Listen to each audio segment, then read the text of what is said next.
പറയുന്നില്ല, 50,000 രൂപ വെച്ചാണ് അതിന് പിരിവ് കൊടുത്തത്. സാറിനറിയോ, ഈ പോലീസുകാരനാണ് അവിടെ മുഴുവൻ കാര്യങ്ങൾക്ക് നേതൃത്വം കൊടുക്കുന്നത്. എല്ലാ കെട്ടിടമുകളിൽ തള്ളി പറയാൻ തയ്യാറല്ല, അവർ 4 വയസ്സ് അടിക്കുന്നുണ്ട്. പക്ഷെ ഒരു വിഭാഗം, വലിയൊരു വിഭാഗം കെട്ടിട ഉടമകൾ അവർ ഇതിന് ഒത്താശ പറഞ്ഞില്ല.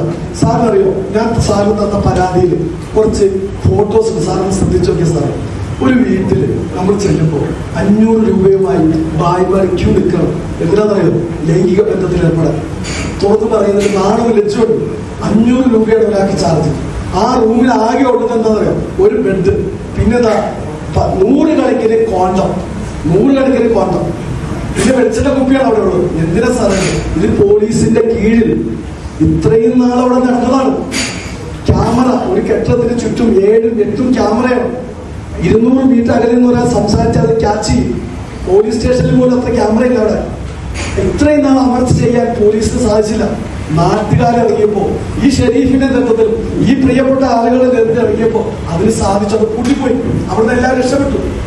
സാർ, ഇത് എന്തുകൊണ്ടാണ് മനസ്സിലാക്കാം? ഈ നാട്ടില് നിയമം ഒരു കൂട്ടർക്ക് മാത്രമായിട്ട് ഇപ്പൊ പോലീസിനെ അടച്ചാക്ഷേപിക്കാൻ തയ്യാറ. സാർ, ഞാൻ ഉറപ്പുവരുത്തി പെരുമ്പോൾ സാറിന്റെ കാര്യം ശ്രദ്ധിക്കാം. പെരുമ്പാവൂർ എക്സൈസിലെ 30ഓളം സ്റ്റാഫിനെ ഏതാനും മാസം മുമ്പാണ് കേരള സർക്കാർ സസ്പെൻഡ് ചെയ്തത്.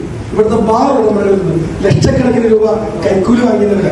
ഞങ്ങൾക്ക് സംശയമുണ്ട് സാറേ, ഈ കെട്ടിട ഉടമകളിൽ നിന്നും ഇതിന് കൂട്ടുനിൽക്കുന്ന ആളുകളിൽ നിന്നും മാസപ്പടി വാങ്ങുന്ന ഒരു വിഭാഗം പോലീസുകാർ ഈ സ്റ്റേഷനിൽ നമ്മളൊന്ന് വിളിച്ചാൽ നമ്മുടെ അടുത്തേക്ക് വരാൻ തയ്യാറല്ല. നമ്മുടെ സേവകർ, ഞാൻ അധ്യാപന സാർ, സർക്കാർ ശമ്പളം മേടിക്കാം, സാറിന് അത്രയൊന്നും ഉണ്ടാവില്ല.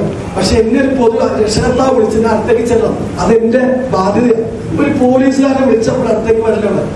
നമ്മൾ അങ്ങോട്ട് ചെല്ലണം. പോലീസുകാരൻ മുഖ്യമന്ത്രിയുടെ സേവകനാണ്. ഇപ്പൊ നേരത്തെ പ്രിയപ്പെട്ട ACP, അദ്ദേഹത്തോട് എനിക്ക് വിരോധമൊന്നുമില്ല, പക്ഷെ ജനപ്രതിനിധികൾ അദ്ദേഹം ചെയ്ത നിലപാട് പ്രതിഷേധമാണ്. നേരത്തെ പാലായിക്കുന്നിന്റെ വിഷയം പറഞ്ഞു. അവിടെ മയക്കുമരുന്ന് മാഫിയക്ക് അനുകൂലമായിട്ടാണ് സാറേ കേസെടുത്തത്. പിന്നീട് ഞാൻ പ്രതികരിക്കാതിരിക്കണേ ഗതി കെടുമ്പോഴേ സാറേ ഇതൊക്കെ ഉണ്ടാകുന്നത്. സാറ് ഞങ്ങളിത് മനസ്സിലാക്കി. ഞങ്ങൾക്ക് അനുകൂലം ഇനിയും ഞങ്ങളുടെ 7 ആള് പട്ടാമ്പിയിലുള്ള ഞങ്ങളുടെ സുഹൃത്തിന്റെ കമ്പനിയിൽ പോലീസ് കയറി അയൽപക്കത്ത് 5 വീട്ടിൽ കയറി ഭീതി വരുത്തി. 2 ദിവസം മുമ്പ് നടന്നതാ. ഏതെങ്കിലും പ്രതിയുടെ വീട്ടിൽ ഇതുപോലെ കയറി കേട്ടിട്ടുണ്ടോ? MDMA പിടിച്ച, കഞ്ചാവ് പിടിച്ച പ്രതികൾ പോലീസിൽ കയറി കേട്ടില്ല. ഒരു കമ്പനി നടത്തുന്നവരാ, അതേ ഒളിവിലാണ്. ഇങ്ങനെ ഒരുപാട് ആളുകൾ ഒളിവിലാണ് നാട്ടില്. പെണ്ണുങ്ങൾ വീതിയിലാണ്, മക്കൾ പ്രയാസത്തില. സാറേ, ഈ വിഷയത്തിൽ ഇടപെട്ടതിലൂടെ ഞാൻ എല്ലാ മാസവും കോടതിയിൽ വരുന്നത് 1000, 2000 വെച്ച കൊടുക്കണം. എനിക്കത്തെ കേസുണ്ട്. ഒരാൾ ഗൾഫിൽ പോകാതെ കുടുങ്ങി കിടക്കുന്ന സുഹൃത്ത്, ഒരു അതിഥി തൊഴിലാളി മൊഴി കൊടുത്തതാണ്. പിന്നെ അതിഥി തൊഴിലാളികളുടെ ക്ഷേമത്തിന് പറഞ്ഞ സംഘടനകൾ പ്രവർത്തിക്കുന്നത് അവരിതിന്റെ പിന്നണികളാണ്. എല്ലാവരും പറയുന്നില്ല. അവർക്കൊക്കെ 25 ലക്ഷം രൂപയാണ് സാർ ഒരാഴ്ച ബായിക്കോളിൽ നിന്ന് മാത്രം ഇതര സംസ്ഥാനത്ത് സ്ഥലത്തേക്ക് പോകുന്നത്. നമ്മൾ പിടിക്കപ്പെടുന്ന കഞ്ചാവും ഹശീഷുമായി പിടിക്കപ്പെടുന്ന ഭായിമാര് ഇവരുടെ പൈസയൊക്കെ സ്കാനർ വഴിയാണ് അപ്പൊ തന്നെ കൈമാറ്റം ചെയ്യാം. സാറിന്റെ കീഴിൽ വർക്ക് ചെയ്യുന്ന ഈ കുമ്പളത്തുള്ള പോലീസ് ഉദ്യോഗസ്ഥന്റെ മകനെ കഴിഞ്ഞ പിടിച്ചു. അവന്റെ മൊബൈൽ പരിശോധിച്ചപ്പോ 16 വയസ്സ് മുതലുള്ള 25ഓളം പെൺകുട്ടികൾ, ഞാൻ സ്ഥാപനത്തിന്റെ പേര് പറഞ്ഞു, കാക്കനാട് ലക്ഷ്യ എന്ന് പറഞ്ഞ സ്ഥാപനത്തിൽ പെടുന്ന പെൺകുട്ടികൾ കഞ്ചാവ് ഇവന്റെ അടുത്ത് വാങ്ങിക്കാൻ വേണ്ടിയിട്ട് പൈസ സ്കാനർ മുഖാന്തരം അയച്ചു കൊടുത്തേക്കാം. ആ സ്കാനറിൽ അതിനുശേഷമാണ് രസം.